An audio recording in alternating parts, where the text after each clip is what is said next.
नमस्कार दोस्तों, स्वागत है आप सभी का हमारे यूट्यूब चैनल ऑब्जेक्टिव सेंटर पर। इस वीडियो हम लोग देखेंगे सेकंड लॉ ऑफ थर्मोडायनेमिक्स पर ऑब्जेक्टिव क्वेश्चन। तो चलिए शुरू करते हैं। 115 नंबर का क्वेश्चन है। Second law of thermodynamics defines, यानी कि जो ऊष्मागतिकी का जो दूसरा नियम है यह किसको परिभाषित करता है आपको बताना है। ऑप्शन है वर्क, हीट, एंथैल्पी और एंट्रोपी। तो ऊष्मागतिकी का जो दूसरा नियम रहता है यह आपका बताता है एंट्रोपी का। ठीक, क्योंकि जीरो नियम जो रहता है यह आपका बताता है टेम्परेचर को, और जो पहला नियम रहता है आपका इंटरनल एनर्जी को बताता है, और जो दूसरा नियम रहता है ये आपका एंट्रोपी को बताता है। तो यहाँ पे आपका करेक्ट आंसर जो ऑप्शन नंबर डी। 117 नंबर का क्वेश्चन है। A heat engine has thermal efficiency of 30% if the input is 20,000 joule per second है, और का what will be the output given by the heat engine. उसमें engine की थर्मल जो कार्य क्षमता है वह 30% है।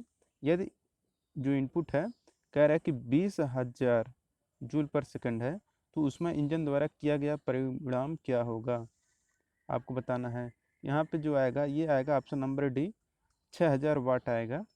कैसे आएगा, तो चलिए हम लोग सॉल्व करते हैं। कह रहा है कि यहाँ पे जो थर्मल इफिशियंसी है यह दिया है आपका 30%, और जो इनपुट है वह है आपका 20,000 जूल पर सेकंड है। यहाँ पे जो फिगर बनेगा यही बनेगा, आपको पता है। देखिए यहाँ पे जो दिया है क्यू ए मतलब ये हीट एडिशन है, हीट एडिशन है, और ये हीट रिजेक्शन है, और यहाँ पे कुछ वर्क डन प्राप्त हो रहा है जो डब्लू है। यही आपको बताना है। उष्मा द्वारा इंजन द्वारा किया गया परिणाम बताना है आपको। यहाँ पे क्यू ए का मान दिया है 20,000 जूल पर सेकेंड। फिर यहाँ पे दिया है दक्षता 30%। तो आपको पता हो कि जो इफिशियंसी होता है हीट इंजन का वो डब्लू अपन क्यू ए होता है। तो अब यहाँ पे हम लोग क्या रख देंगे, इफिशियंसी का मान 0.3 रख देंगे, क्योंकि दिया है 30% है, 30% मतलब 0.3 हो गया। तो डब्लू डब्लू हम लोग बाई बटे 20,000 हो जाएगा। जब ये रखेंगे तो हम लोगों का डब्लू का मान आ जाएगा 6,000 वाट। चलते हैं नेक्स्ट क्वेश्चन पे। 118 नंबर क्वेश्चन है। One reversible heat engine operates between 1600 kelvin and T2 के, and another reversible heat engine operate between T2K and 400K है। if the both the engine has the same heat input and output the temperature T2 is equal to। कह रहा है देखिए यहाँ पे same heat input है, same heat input है, मतलब आपका कहना क्या चाह रहा है कि जो आपका यहाँ पे आएगा कि इफिशियंट, देखिए इसमें दो फार्मूला होता है। एक रहेगा कि आपका इफिशियंसी सेम हो, जब इफिशियंसी सेम होता है यानी कि eta one equal to eta two जो रहता है, तो यहाँ पे जो T2 का मान आता है निकल के, T2 का मान जो निकल के आता है ये निकल के आता है आपका T1 इंटू T3। तो यहाँ पे यही मान रखना है आपको कि T1 का मान कितना दिया है, 1600 दिया है, और ये आपका दिया है एक 1600 है और एक 400 है। तो इन क्या करेंगे, हम इन दोनों का गुणनफल करके इनका रूट निकाल लेंगे। तो रूट कितना हो जाएगा, 1600 और मल्टीप्लाई 400। इसका करेंगे तो कितना आ जाएगा हम लोगों का, 8 दूना 16, लगभग ये आ जाएगा कितना, 800 केल्विन आ जाएगा आपका आंसर। तो यहाँ पे करेक्ट आंसर हो जाएगा ऑप्शन नंबर ए। और जब यही अगर कहता कि अगर वर्कडन सेम हो, तो जब वर्कडन सेम रहता है क्या हो जाता है, तो T2 इक्वल टू वर्कडन जब सेम रहता है तो T1 और प्लस T3 बाई 2 होता है। इसे भी याद रखिएगा। देखिए यहाँ पे वही चीज़ शायद सॉल्व किया है कि देखिए दक्षता इसको सेम कर दिया है, तो दक्षता सेम करे तो यहाँ पे जो फाइनल बन के आता है यहाँ पे देखिए वही चीज़ बन के आता है कि T1 और T2 जो रहता है उसी का हम लोग रूट निकालने T1 और T3 का, तो हम लोग T2 का मान आ जाता है। 119 नंबर क्वेश्चन है। Efficiency of Carnot cycle if the function of. Carnot चक्र की दक्षता किसका फलन होता है। ऑप्शन है absolute temperature range, absolute pressure, properties of air, none of the above. तो जो कार्नोट साइकिल की इफिशियंसी का जो फंक्शन रहता है यह रहता है आपका एब्सोल्यूट टेम्परेचर रेंज पर। तो इसका ए आंसर से हो जाएगा एब्सोल्यूट टेम्परेचर रेंज। देखिए कार्नोट इंजन की जो दक्षता होता है, अगर इसको सी से माने ईटा से इक्वल टू, तो होता है आपका TH minus TL upon TH, यही तो रहता है। या इसी को हम लिख सकते हैं 1 माइनस TH अपॉन TL, इस तरह से, या इसी को हम लिख सकते हैं दक्षता equal to 1 minus TH upon, sorry, ये TL upon TH, TL upon TH, ऐसे भी लिख सकते हैं इसी को हम लोग। तो यहाँ पे आप लोग ये आंसर सही करेंगे। एब्सोल्यूट टेम्परेचर रेंज पर केवल निर्भर करता है, सोर्स और सिंक के टेम्परेचर पर निर्भर करता है। 120 नंबर क्वेश्चन है, entropy is a measure of, entropy किसका मापन है? तो एंट्रापी जो मेजर करता है, या मेजर करता है आपका इरिवर्सिबिलिटी ऑफ ए प्रोसेस। तो यहाँ पे इसका डी आंसर से हो जाएगा इरिवर्सिबिलिटी ऑफ ए प्रोसेस, प्रक्रिया के अनुत्क्रमणीयता को प्रदर्शित करता है। एंट्रापी क्या करता है? प्रक्रिया की अनुत्क्रमणीयता का मापन है। यह ऊष्मा स्थानांतरण पर निर्भर करता है और यह एक मात्रात्मक ऊष्मीय गुण है जो ऊष्मा देने पर बढ़ती है और ऊष्मा घटाने पर घटती है। इसका जो मात्रक होता है यह होता है आपका किलो जूल पर केजी, सॉरी किलो जूल पर केल्विन, ये केल्विन है आपका, और यहाँ पे ये किलो जूल है।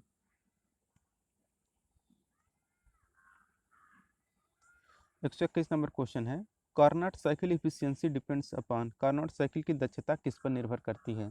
तो जो कार्नोट साइकिल की जो दक्षता रहती है यह निर्भर करता है टेम्परेचर रेंज ऑफ ऑपरेशन, यह सिर्फ और सिर्फ सोर्स और सिंक के टेम्परेचर पर निर्भर करता है। इसलिए यहाँ पे करेक्ट आंसर हो जाएगा option number D, temperature range of operation, प्रचालन की तापमान परिधि यानी कि रेंज पर निर्भर करता है। और इसका जो रहता है 1 माइनस एफिशिएंसी इक्वल टू दक्षता TL upon TH, 1 minus TL upon TH, यही रहता है। 122 नंबर क्वेश्चन है, इसको थोड़ा कलर चेंज कर दें। According to Kelvin Planck statement of second law of thermodynamics, it is not possible to have efficiency of engine, ऊष्मागतिकी के द्वितीय नियम के केल्विन प्लैंक के कथन के अनुसार इंजन की दक्षता निम्न में से कौन सी संभव नहीं है? ऑप्शन है आपके सामने, less than 100%, equal to 100%, zero, slightly less than 100%। तो क्या होता है कि ऊष्मागतिकी के द्वितीय नियम के अनुसार जो केल्विन प्लैंक स्टेटमेंट है, इसके अनुसार जो इंजन की दक्षता रहती है, यह कहना यह चाहता है कि जो संभव नहीं रहता वह, यानी कि किसी भी इंजन की दक्षता 100% संभव नहीं होता है। तो यहाँ पे इसका करेक्ट आंसर हो जाएगा option number B, equal to 100% कभी भी संभव नहीं है। यानी कि ऊष्मागतिकी के द्वितीय नियम के अनुसार केल्विन प्लैंक स्टेटमेंट जो कहता है वो कहता है कि इंजन की दक्षता 100% के बराबर संभव नहीं है। 123 नंबर का क्वेश्चन है,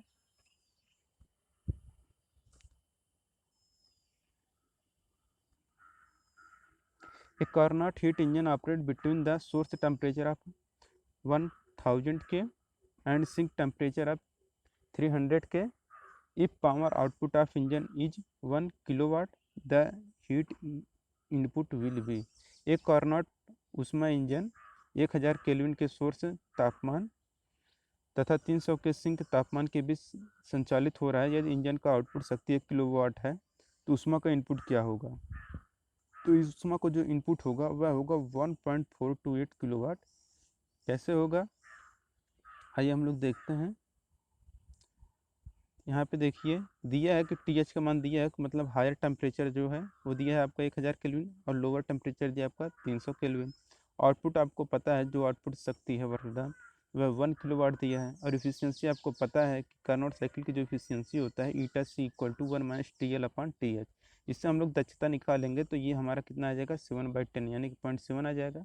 और आपको पता है कि यही W/Q होता है। तो W/Q की इसके बाद हम रख देंगे यहाँ पे, W का मान 1 किलोवाट दिया है तो इससे Q का मान हम लोग निकाल लेंगे तो ये आ जाएगा आपका 1.428 किलोवाट।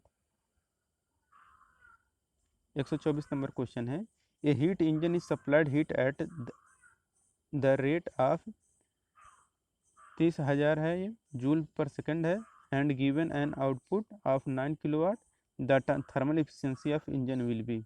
एक ताप इंजन को 30,000 जूल पर सेकंड की दर से गर्मी की आपूर्ति की जाती है और 9 किलोवाट का उत्पादन होता है, तो इंजन की थर्मल एफिशिएंसी क्या होगी आपको बताना है। तो इंजन की जो थर्मल एफिशिएंसी होगा यह होगा आपका 30%। कैसे होगा आइए हम लोग देखते हैं। देखिए यह है आपका इंजन, यहाँ पे दिया है जो QA दिया है और ये Q2 है, ये टेम्परेचर T1 है और ये टेम्परेचर T2 है। यहाँ पे Q1 का मान दिया है 30,000 जूल पर सेकेंड है, और इसके बाद इसको हम लोग क्या लिख सकते हैं 30 किलोवाट लिख सकते हैं, और W का मान दिया है 9 किलोवाट। तो आपको पता है जो इफिशियंसी इक्वल टू होता है इंजन की वह W/Q हो जाएगा। तो W/Q से आपका क्या हो जाएगा 9/30, यानी कि 30% आपका इफिशियंसी आ जाएगा।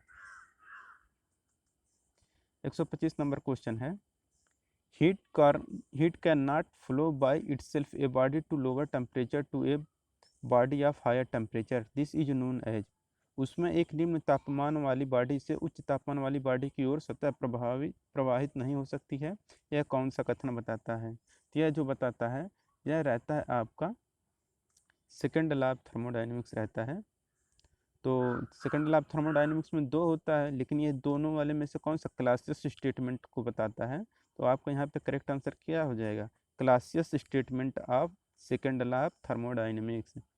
मतलब ये ऊष्मागतिकी का जो द्वितीय नियम क्लासियस स्टेटमेंट कहता है वो कहता है कि ऊष्मा कभी भी स्वतः निम्न तापमान से उच्च तापमान की तरह प्रवाहित नहीं हो सकता है जब तक कि उस पर कोई बाह्य कार्य ना किया जाए, जबकि उच्च तापमान से निम्न तापमान की ओर ऊष्मा स्वतः प्रवाहित हो जाता है। और एक चीज़ ये भी याद रखिएगा, कहता है कि हीट इंजन जो रहता है हीट इंजन जो रहता है हीट इंजन जो रहता है यह आपका केल्विन प्लैंक के सिद्धांत पे काम करता है। केल्विन मैक्स प्लैंक स्टेटमेंट जो रहता है उस नियम पे आपका हीट इंजन कार्य करता है। लेकिन क्लासियस जो स्टेटमेंट है इस पे आपका रेफ्रिजरेटर और पंप जो रहता है ये दोनों कार्य करता है। रेफ्रिजरेटर और पंप ये दोनों क्लासियस स्टेटमेंट पर कार्य करते हैं, जिसे भी आप लोग याद रखिएगा। हीट इंजन आपका केल्विन मैक्स प्लैंक स्टेटमेंट पर कार्य करता है। 126 नंबर क्वेश्चन है, a device which converts heat into work is known as. एक युक्ति जो ऊष्मा को कार्य में परिवर्तित करता है क्या कहलाता है? तो वह डिवाइस जो ऊष्मा को कार्य में परिवर्तित करता है वह आपका हीट इंजन कहलाता है। तो इसका डी आंसर से हो जाएगा हीट इंजन। हीट इंजन वह डिवाइस होता है जो ऊष्मा को कार्य में परिवर्तित करता है, जैसे कि पेट्रोल इंजन, डीजल इंजन, भाप इंजन ये सब होते हैं। ऊष्मा इंजन की दक्षता कभी भी 100% नहीं हो सकता है, क्योंकि पूरी पूरी ऊष्मा को कार्य में परिवर्तित नहीं किया जा सकता है, और यही आपका द्वितीय नियम भी कहता है ऊष्मागतिकी का। तो अब चलिए चलते हैं नेक्स्ट क्वेश्चन पे। 127 नंबर क्वेश्चन है, Kelvin Planck statement is related of following. Kelvin Planck statement किससे संबंधित है आपको बताना है। ऑप्शन है change work into heat, change work into magnetic energy, change heat into work, change kinetic energy into potential energy. तो जो केल्विन मैक्स प्लैंक स्टेटमेंट रहता है यह कहता है कि चेंज हीट इनटू वर्क यानी ऊष्मा का कार्य में परिवर्तन को बताता है। इसका सी आंसर से हो जाएगा ऊष्मा का कार्य में परिवर्तन। केल्विन मैक्स प्लैंक जो रहता है इसके अनुसार यह होता है कि कोई भी इंजन जो चक्र प्रक्रम पर काम करे बनाना असंभव है जो संपूर्ण ऊष्मा को कार्य में परिवर्तित कर दे। केल्विन प्लैंक कथन हीट इंजन के लिए लागू होता है। हीट इंजन जो ऊष्मा को कार्य में परिवर्तित करता है। और जो आपका क्लासियस स्टेटमेंट रहता है वह कहता है कि क्लासियस के अनुसार कोई भी ऐसा प्रक्रम संभव नहीं है जो बिना किसी बाह्य कार्य के कम तापमान वाले निकाय से अधिक तापमान वाले निकाय को ऊष्मा स्थानांतरित कर सके। ये आपका क्लासियस स्टेटमेंट रहता है। 128 नंबर क्वेश्चन है, the work of a heat engine which working on the Carnot cycle is 1/4 of the heat transfer to the output sink, what is the efficiency of engine. Carnot चक्र पर काम करने वाले ऊष्मा engine का कार्य output sink पर transfer होने वाली ऊष्मा का 1/4 है। तो इंजन की क्षमता क्या होगी? तो इंजन की जो क्षमता होगी यह होगा आपका 20%। कैसे होगा? तो आइए हम लोग देखते हैं। देखिए यहाँ पे दिया है कि W का QA है और ये QR है, मतलब ये हीट एडिशन है, ये हीट रिजेक्शन है, और यहाँ पे कुछ वर्क डन प्राप्त हो रहा है। तो यहाँ पे प्रश्न अनुसार दिया है कि जो W का मान है वह हीट रिजेक्शन का 1/4 है। तो आपको पता होगा कि जो हीट एडिशन रहता है यह आपका जो वर्क डन प्राप्त होगा और जितना आपका हीट रिजेक्ट होगा, इन दोनों के योग के बराबर आपका जितना हीट देंगे उतना बराबर होगा। तो मतलब यही है ना, आपको यहाँ पे आपको समझ में आ रहा होगा। सेकंड जो है ये आपका कह रहा है कि आप जितना हीट देंगे उससे आपको वर्क प्राप्त होगा और इसके बाद कुछ आपका रिजेक्ट होगा, इन दोनों के योग के बराबर होगा आपका हीट एडिशन।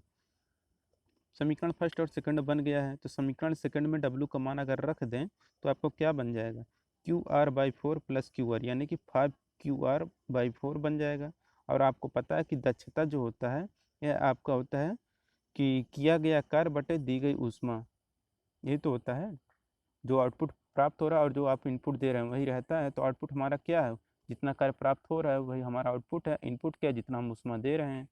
तो ये आप हम रख देंगे मान, W का मान QR/4 रखेंगे और दी गई ऊष्मा कितना है, 5Q/R है, 5QR/4 है। अब जब इसको हल करेंगे तो 1/5 आ जाएगा, 1/5 यानी कि 20% आपका इफिशियंसी आ जाएगा। 129 नंबर क्वेश्चन है, choose Kelvin Planck statement among the following, निम्न में से केल्विन प्लैंक को कथन को चुनिए। तो केल्विन प्लैंक का जो कथन है वह रहता है कि it is impossible for a heat engine to produce net work in a complete cycle if the exchanges heat only with bodies at a single fixed temperature. एक पूर्ण चक्र में नेटवर्क उत्पादित करने में ऊष्मा इंजन के लिए असंभव है यदि एकल नियत ताप में पिंडों के साथ ही ऊष्मा विनियमित करते हैं। तो आपका करेक्ट आंसर है ऑप्शन नंबर ए। इसी को सिंपल भाषा में अगर हम आपको समझाएं तो केल्विन मैक्स प्लैंक स्टेटमेंट जो कहता है ऊष्मागतिकी का द्वितीय नियम कहता है कि सभी ऊष्मा इंजन जो एक चक्रीय प्रक्रम पर संचालित होता है उनको दी गई कुल ऊष्मा पूर्ण रूप से कार्य में परिवर्तित नहीं किया जा सकता है। वास्तव में कुछ भाग आपको वायुमंडल में निष्कासित हो जाएगा और शेष भाग आपका ही कार्य में परिवर्तित होगा, यही आपका रहता है।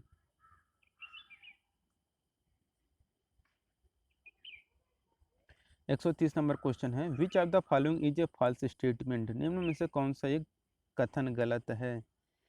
तो जो कथन गलत है क्या है आपका कि no thermodynamic cycle can be thermal efficiency of 100%, ये बिल्कुल सही है, ये कथन बिल्कुल सही है। कह रहा है बी कि all reversible cycle operating between the same two thermal reservoir have same thermal efficiency, बिल्कुल अगर दोनों का सिंक और सोर्स का टेम्परेचर समान है तो आपका इफिशियंसी भी समान आएगा, ये भी सही है।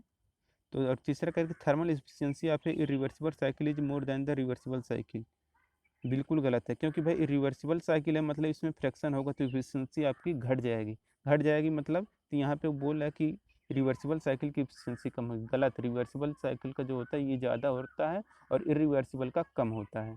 तो यहाँ पे आपका करेक्ट आंसर हो जाएगा। पूछा कौन सा गलत कथन है, ये कथन गलत है सी वाला, तो यहाँ पे सी आंसर ही सही हो जाएगा। तो चलिए चलते हैं नेक्स्ट क्वेश्चन पे। नेक्स्ट क्वेश्चन है 131 नंबर का, the heat flow from a cold body to a hot body with aid of an external source, this statement is given by, मतलब कहना चाह रहा है कि यदि किसी बाहरी स्रोत की सहायता से किसी शीत वस्तु से ऊष्मीय प्रवाह तप्त वस्तु में प्रवाहित होता है तो विवरण निम्नानुसार होगा, मतलब कौन सा नियम होगा। ये जो नियम रहता है ये आपका क्लासियस स्टेटमेंट रहता है। क्लासियस स्टेटमेंट यही कहता है आपका कि ऐसी कोई भी युक्त संभव नहीं है जिससे बिना बाह्य कार्य के ठंडी वस्तु से गर्म वस्तु की ओर ऊष्मा का स्थानांतरण किया जा सके। 132 नंबर क्वेश्चन है, what is the maximum efficiency of an engine operating between 727 degree Celsius and 127 degree Celsius. 727 degree Celsius से 127 डिग्री सेल्सियस के बीच प्रचालित इंजन की अधिकतम दक्षता कितनी होगी। तो अधिकतम दक्षता की बात कर रहा है तो अधिकतम दक्षता आपको कितना हो जाएगा, वही जो कार्नोट साइकिल की दक्षता है। तो ये क्या होता है, दक्षता इक्वल टू होता है आपका 1 minus T H sorry T L upon T H, ये तो रहता है। तो आपको टी एल और टी एच का मान किस में रखना है, आपको केल्विन में रखना पड़ेगा।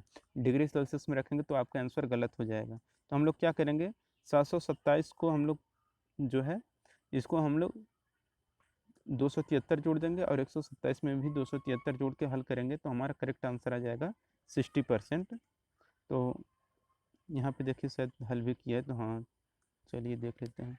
यहाँ पे देखिए क्या है, हम लोग फार्मूला पता है कि इफिशियंसी जो होता है 1 माइनस हायर टेम्परेचर बटे लोअर टेम्परेचर जो सॉरी लोअर टेम्परेचर बटे हायर टेम्परेचर होता है, यानी कि T H minus T L upon T H रहता है। तो यहाँ पे मान रखेंगे तो हमारा आ जाएगा मैक्सिमम इफिशियंसी 60%।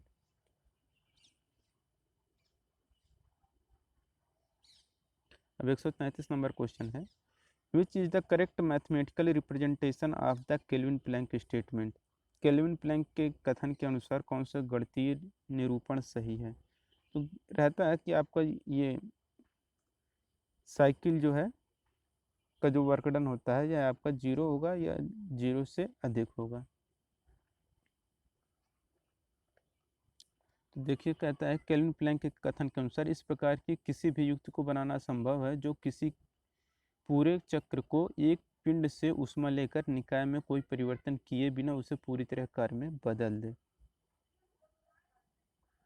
134 नंबर क्वेश्चन है, two heat engine operating between temperature 2000 K kelvin and T K and 500 K respectively what is the intermediate temperature if the efficiency of both cycle is the same.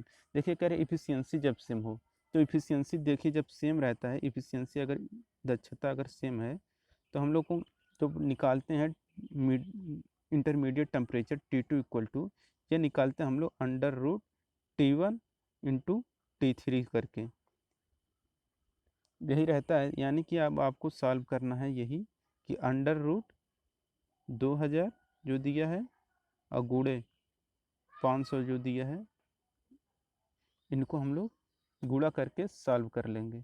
तो आपका correct answer क्या आ जाएगा,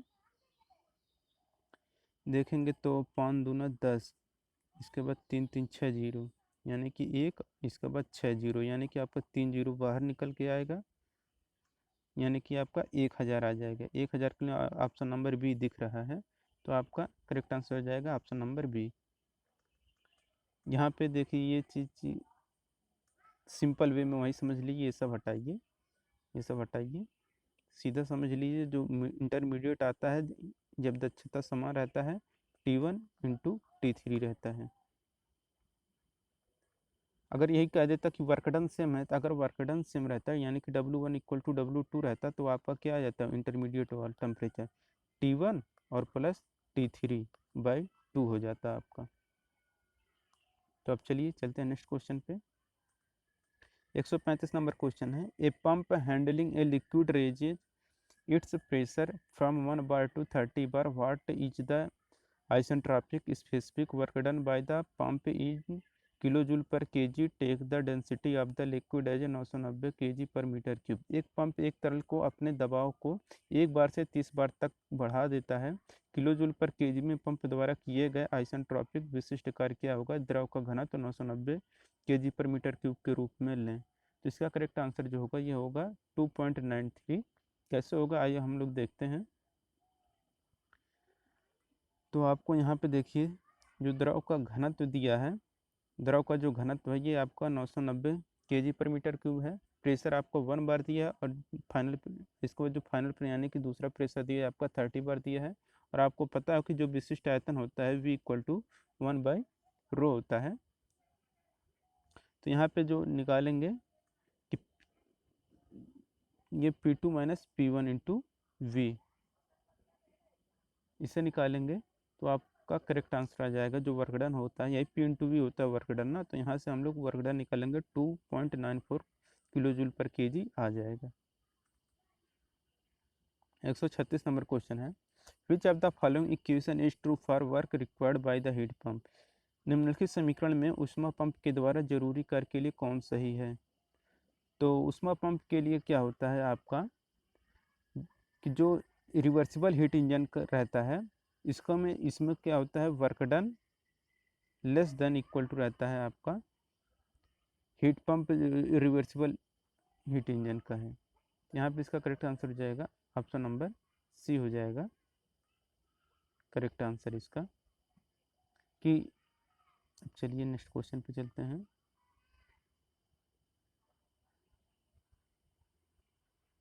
137 number question है, what happens to the COP of a heat pump when the temperature difference between source and sink is increase.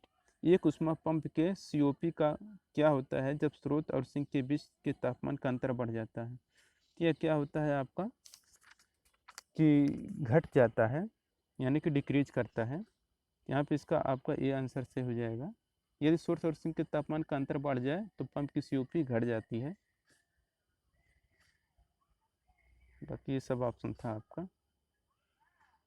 देखिए यहाँ पे वही चीज़ लिखा भी है कि ऊष्मा पंप का COP T1 माइनस T2 होता है। फिर इसको ये सोर्स और सिंक के तापमान के अंतर बढ़ जाए तो पंप की COP घट जाएगी। अगर आपको COP बढ़ाना है तो देखिए क्या करेंगे, अगर टेम्परेचर बढ़ेगा तो आपका हीट पंप की जो COP है वह घटेगी। अगर T1 और T2 का जो डिफरेंस है इसको अगर हम लोग घटा दें तो आपका जो COP रहेगा हीट पंप का वह आपका बढ़ जाएगा। 138 नंबर क्वेश्चन है, a heat engine perform a work of 100 kilojoule per cycle, the efficiency of the engine is 50%, what will be the amount of heat rejected in kilojoule per cycle. जब उसमें engine प्रति चक्र 100 kilojoule का काम करता है, engine की दक्षता 50% है, तो प्रति चक्र में ऊष्मा का त्याग क्या होगा। तो ऊष्मा का जो त्याग होगा वह होगा आपका 100%। कैसे होगा, देखिए कह रहा है कि एक हीट इंजन है, प्रति चक्र 100 किलोजूल काम करता है। ये है कोई हीट इंजन, इसका जो वर्क डन है, मतलब आप यहाँ से कोई भी चीज़ देंगे और ये आपका वर्क डन है। कह रहा है कि यहाँ से आप Q उसमें दिए और वर्क डन आपका W प्राप्त हो रहा है। कह रहा है कि इंजन की दक्षता ये आपका दिया है 50%। इंजन की दक्षता अगर 50% है, मतलब आप यहाँ से अगर 100 किलो जूल उसमें देंगे तो आपका 50 किलो जूल उसमें मिलेगा। लेकिन यह कह रहा है जो वर्क डन प्राप्त हो रहा है ये आपका 100 किलो जूल है। 100 किलो जूल है, तो जब 100 किलो जूल है तो ये आपका जो हीट रिजेक्शन भी आपका 100 किलो जूल ही होगा, क्योंकि आप यहाँ के जो हीट देंगे या आप 200 किलो जूल देंगे आप, तब आपको जाके, क्योंकि इंजन की दक्षता 50% है, तो आप यहाँ पे अगर 200 किलो जूल हीट देंगे तो आपका 100 किलो जूल आपको वर्क डन प्राप्त होगा और 100 किलो जूल जो है यह आपका रिजेक्ट हो जाएगा। यहाँ पे करेक्ट आंसर क्या हो जाएगा आपका 100। तो अब चलिए चलते हैं नेक्स्ट क्वेश्चन पे। बाकी ये चीज़ तो आपको पता नहीं समझ में आएगा कि नहीं। तो देखिए यहाँ पे दिया है 100 किलो जूल और इंजन की दक्षता 50% दिया है, तो इंजन की दक्षता W/Q करेंगे तो इससे आपका Q1 का मान निकालेंगे, फिर Q1 का मान निकल जाएगा तो इससे Q1 माइनस Q2/Q1 करेंगे तो आपका Q2 का मान आ जाएगा। लेकिन वो सिंपल सा बात था जो आपका था कि इंजन की दक्षता 50% था, मतलब आप जितना देंगे आप हीट उसका आधा आपको वर्क डन प्राप्त होगा और उसका आधा आपका रिजेक्ट हो जाएगा। मतलब जितना वर्क डन प्राप्त होगा उतना आपका रिजेक्ट हो जा रहा है। तो अगर आपका कह रहा है कि वर्क डन 50% है, ये अगर आपका 100 किलो जूल आया है तो रिजेक्शन भी कितना आएगा, 100 किलो जूल आएगा। सिंपल सी बात हो गई।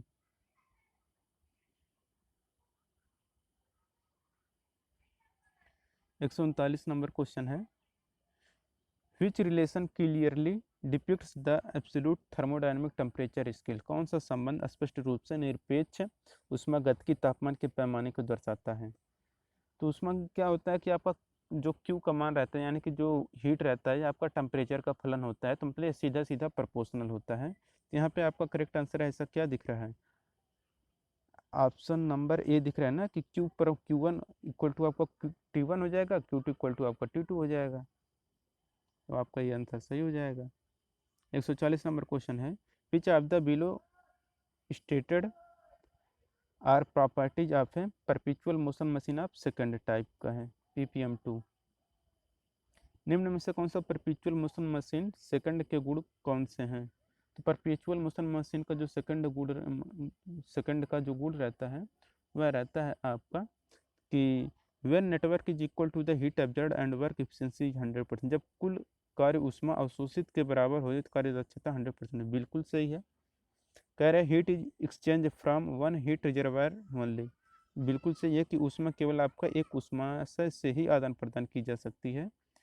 तीसरा है कि यह आपका सेकंड लॉ ऑफ थर्मोडायनामिक्स जो केल्विन प्लैंक स्टेटमेंट रहता है ये इसी का उल्लंघन करता है। ये भी बिल्कुल सही है। जिस टाइप का आपका हीट वो रहेगा परपेचुअल मोशन मशीन, वह उसी का उल्लंघन करता है। अगर perpetual motion machine second type का है तो सेकंड लॉ को उल्लंघन करेगा। अगर परपेचुअल मोशन मशीन आप फर्स्ट काइंड है तो यह फर्स्ट लॉ को उल्लंघन करेगा। और कह रहे इट इज हाइपोथेटिकल मशीन, मतलब ये आपका एक काल्पनिक मशीन है। ये भी सही बात है, यानी कि आपको पहला दूसरा तीसरा चारों से, तो इसका डी आंसर से हो जाएगा। 1 2 3 and 4 are correct. 141 number question है, a Carnot engine operate between T1 and T2 they if there is an increase in source temperature by T and a decrease in sink temperature by T, how is efficiency in both cases is related। एक Carnot engine T1 और T2 के बीच चल रहा है। यह स्रोत तापमान में T की वृद्धि होती है और सिंक के तापमान में T की कमी होती है। दोनों ही मामलों में दक्षता से संबंधित क्या है। क्या होगा, जो आपकी पहले की दक्षता थी और दूसरे की दक्षता में क्या होगा आपका, कि जो नया दक्षता होगा मतलब N2 ईटा 2 है, इसकी दक्षता अधिक होगी और पहले वाले की दक्षता कम होगी। कैसे होगी, आइए हम लोग देखते हैं। देखिए ये होता है आपका दिया है फिगर कि इसमें प्रारंभिक अवस्था में जो दक्षता आएगा वह 1-T2/T1 आएगा। जब स्रोत का तापमान T°C बढ़ा दें और सिंक का तापमान T°C घटा दें तो क्या होगा, इसी में से ये जो फार्मूला है इसी में से हम लोग घटा देंगे। ये दिया है T2 में से T घटा देंगे और इसमें कह रहा है कि जो है इसमें T जोड़ने को बोल रहा है। तो आपको पता है कि जब नीचे का मान बढ़ेगा, यहाँ पे बढ़ रहा है, इसके बाद उसको जब सॉल्व करेंगे तो आपको जो सेकंड की दक्षता है यह आपका बढ़ जाएगा।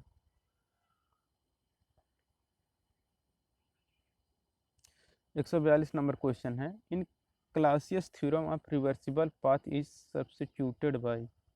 क्लासियस प्रमेय में प्रतिवर्ती पथ को किसके द्वारा प्रतिस्थापित किया जाता है। तो Clausius theorem of reversible path is substituted by आपका रहता है ये रिवर्सिबल आइसोथर्मल रहता है। तो इसका बी आंसर से हो जाए रिवर्सिबल आइसोथर्मल, यानी कि प्रतिवर्ती समताप रेखा द्वारा। चलिए चलते हैं नेक्स्ट क्वेश्चन पे। 143 नंबर क्वेश्चन है, it is impossible for any device that operate on a cycle to receive heat from a single reservoir and produce a net amount of work. किसी भी डिवाइस के लिए असंभव है जो एक चक्र पर एक ही रिजर्वायर से ऊष्मा प्राप्त करने के लिए काम करता है और काम की शुद्ध मात्रा का उत्पादन करता है। ऑप्शन है Clausius statement, Joule statement, Renault statement, Kelvin Planck statement. तो इसका करेक्ट आंसर हो जाएगा आपका option number D, Kelvin Planck statement. Kelvin Planck statement क्या कहता है कि चक्रीय प्रक्रम में इंजन को प्रदाय संपूर्ण ऊष्मा को समतुल्य पूर्ण कार्य में परिवर्तित नहीं किया जा सकता है जब तक कि प्रदाय ऊष्मा का कुल भाग वायुमंडल में निर्मुक्त न हो और तब शेष कार्य में परिवर्तित होगा। 144 नंबर क्वेश्चन है, Clausius statement and Kelvin Planck statement are. Clausius और केल्विन प्लैंक स्टेटमेंट क्या है आपको बताना है। तो यह है कि ये दोनों आपके हैं two parallel statement of the second law, मतलब द्वितीय नियम के दो समांतर कथन। मतलब 145 नंबर क्वेश्चन है, if the heat rejected from the system is zero then which of the following statement will hold true. अगर प्रणाली से शून्य ऊष्मा त्याग की जाती है तो निम्न में से कौन सा कथन सत्य होगा। तो अगर प्रणाली से शून्य ऊष्मा त्याग की जा रही है तो जो कथन सत्य होगा वह रहेगा कि आपका कि when net work is equal to the heat absorb work efficiency is 100%, ये बिल्कुल सही है। और heat is exchange from one heat reservoir only, बिल्कुल सही है। यह सेकंड लॉ को उल्लंघन करेगी, ये भी सही है। यानी कि क्वेश्चन पहले भी शायद आ चुका था, तो इसका डी आंसर सही हो जाएगा, all of these. 146 number question है कि एक ऊष्मा इंजन है जो 200 डिग्री सेल्सियस के स्रोत पर कार्य कर रहा है और 25 डिग्री सेल्सियस पर ऊष्मा को त्याग कर रहा है और 5 किलोवाट ऊष्मा प्रदान करता है। इस इंजन के लिए जो वर्क डन है वह 0 किलोवाट के बराबर है। क्या यह क्लासियस स्टेटमेंट को असमानता को संतुष्ट करता है, आपको बताना है। यह क्या है आपका, कौन है कर रहा है कि नहीं आपको बताना है। यह क्या होगा आपका कि यह हाँ है, कैसे है, आइए हम लोग देखते हैं। हाँ, यह क्लासियस की असमानता को संतुष्ट करता है। क्लासियस के अनुसार क्या है कि ऊष्मा बिना किसी बाह्य स्रोत के कम तापमान से अधिक तापमान की ओर संचरित नहीं कर सकती है। देखिए यहाँ पे हायर टेम्परेचर है, हायर टेम्परेचर से लोअर टेम्परेचर की ओर जा रहा है और कुछ वर्क डन प्राप्त हो रहा है। यहाँ पे T1 का मान दिया है आपको कि 200 है, इसमें 273 जोड़ेंगे तो आपका केल्विन में आ जाएगा। फिर T2 दिया है 25, तो इसमें 273 जोड़ेंगे तो 298 केल्विन में आ जाएगा। फिर Q1 का मान दिया है 5 किलोवाट, तो W इक्वल टू क्या हो जाएगा, Q1 minus Q2। Heat addition में से हीट रिजेक्शन निकाल देंगे तो ये हमारा वर्क डन आ जाएगा, यानी कि 5 किलोवाट। तो आपका मतलब ये फॉलो कर रहा है। 147 नंबर क्वेश्चन है।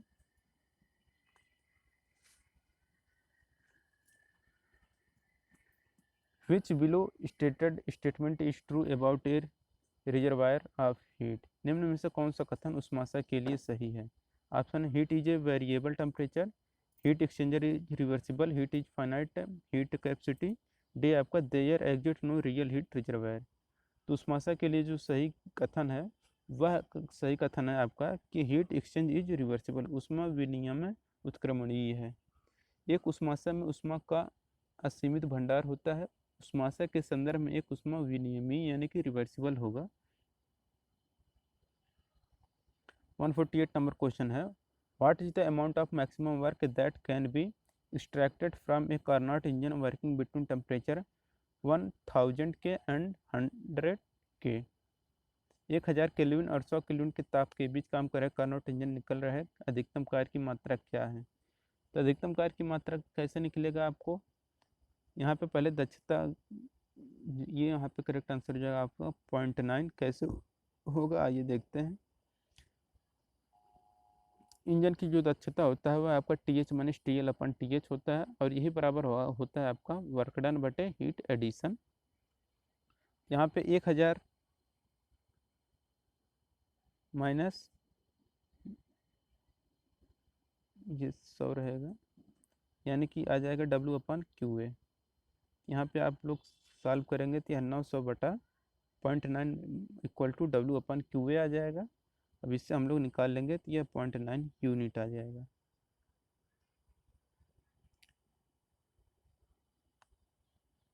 149 नंबर क्वेश्चन है। If A Carnot engine reject half of the heat absorb from the reservoir यानी कि heat source, what is the efficiency of Carnot engine? अगर कार्नोट इंजन जलाशय उष्मा स्रोत से उष्मा अवशोषित का आधा त्याग देता है तो उस कार्नोट इंजन की दक्षता क्या होगा?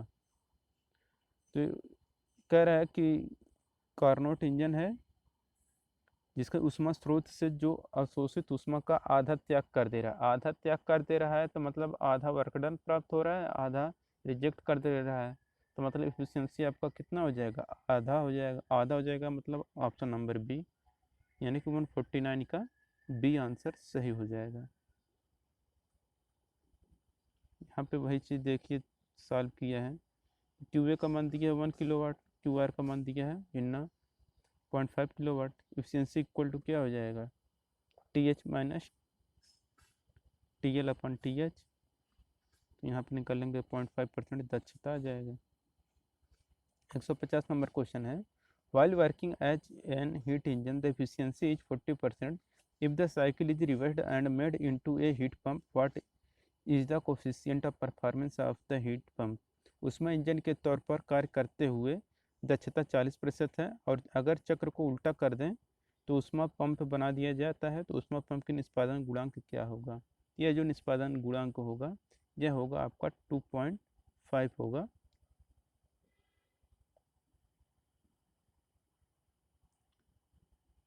यहाँ पे देखिए हीट इंजन हीट पंप है, इंजन की दक्षता दिया है आपका 0.4 और यहाँ पे निकालेंगे इंजन की दक्षता, निकाल लेंगे T1 माइनस T2 अपन T1 से, फिर ये चक्र को उल्टा कर दें पंप की दक्षता क्या हो जाएगा 1/1 माइनस T2 अपन T1, इससे निकालेंगे तो आपका 2.5 आंसर आ जाएगा।